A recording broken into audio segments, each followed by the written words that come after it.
Welcome back. You're still watching The World Today on Channels Television. Now, relatives of the 43 missing Mexican students have put more pressure on the government to find their loved ones. They led mass protests in the capital demanding action from the government to find them. The families from Guerrero State arrived in Mexico City after touring the country.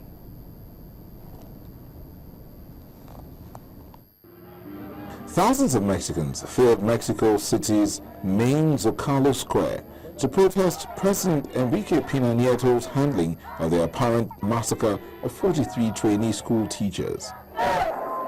Activists who participated in 3 major marches gathered in support of the students apparently murdered after their abduction by corrupt police in September 26.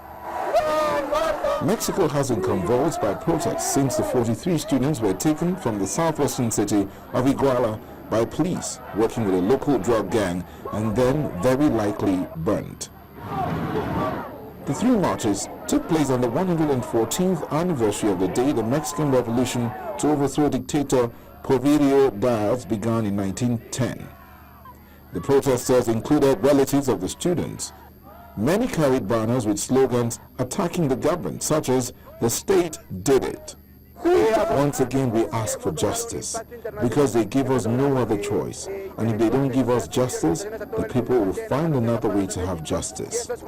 They will do it through weapons, and there will be no other choice. Earlier in the day, police in riot gear faced down around 300 protesters near the airport in clashes. The disappearance of the students has been the toughest challenge yet to face Mexican President Pena Nieto, who took office 2 years ago, vowing to restore order in Mexico, where about 100,000 people have died in violence linked to organized crime since 2007.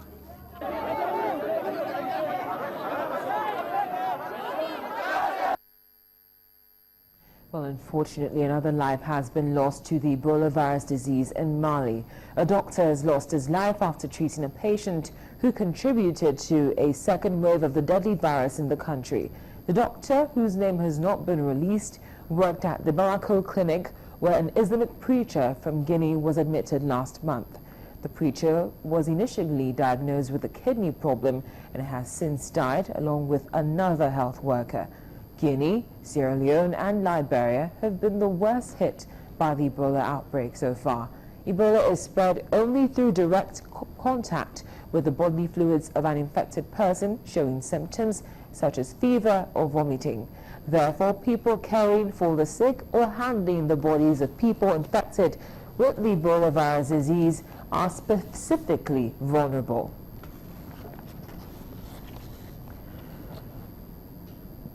Well, in other news, it's very unfortunate, but police in Zimbabwe have confirmed that 11 people have been killed in a stampede after a religious service in a stadium in the country.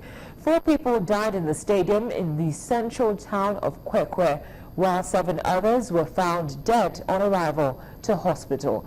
The stampede occurred as thousands of worshippers rushed to leave after the service by a popular Pentecostal preacher who goes by the name of Walter Magaya, who is renowned for healing people by performing miracles.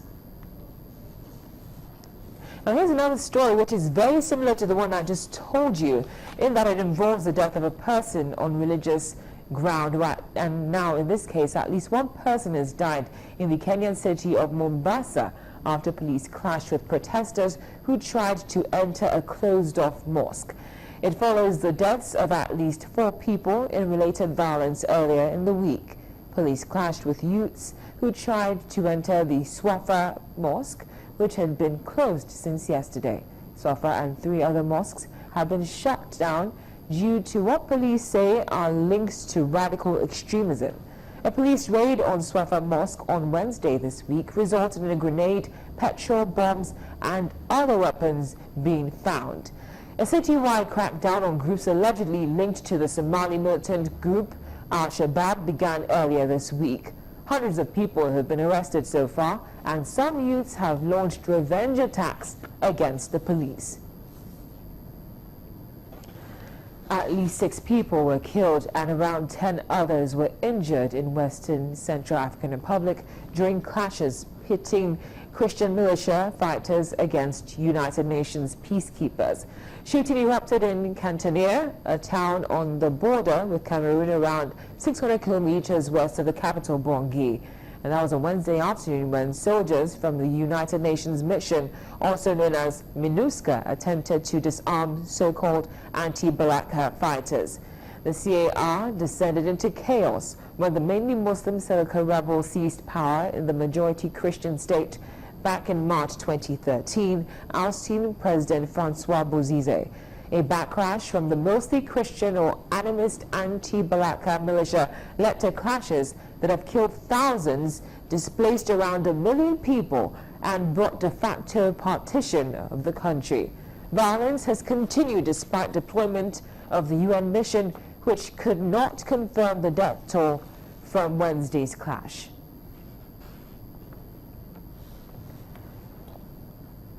Well, Zambia's ruling Patriotic Front has announced the suspension of President Guy Scott as acting head for the party for unconstitutional conduct. However, Scott remains a member of the PF and Zambia's leader. Scott, who became Africa's first white head of state in 20 years when Michel Sata died last month, is still a member of the PF and Zambia's leader, but will not be eligible to stand in the January 20 presidential vote because his parents were British. The PF is divided over the contest to replace Scott, with supporters of frontrunner Edgar Lungu saying the 53-member Central Committee should pick the party's candidate.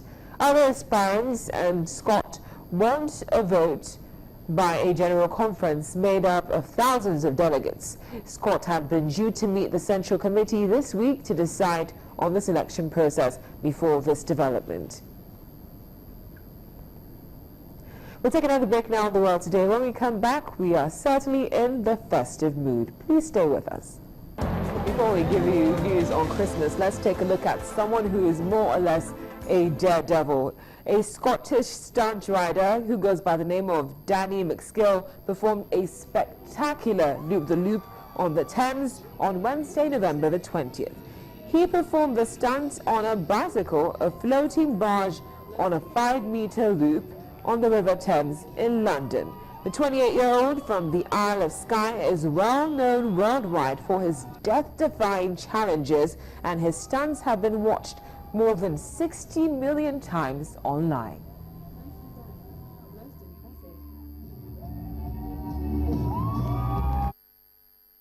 For me, it was pretty nerve-wracking being up the top there. It's not often that I do live events, certainly not to this scale. You know, to have it all resting on me kind of nailing it first go was a little bit of pressure.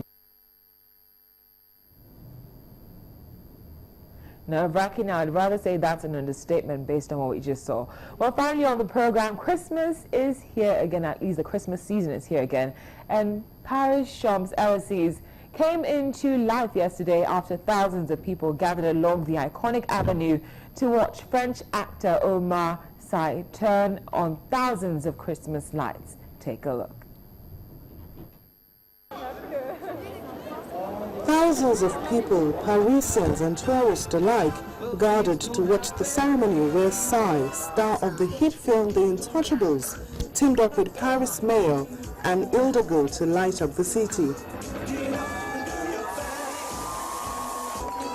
Clouds of confetti rained down on the crowds of fans who gathered to watch the display.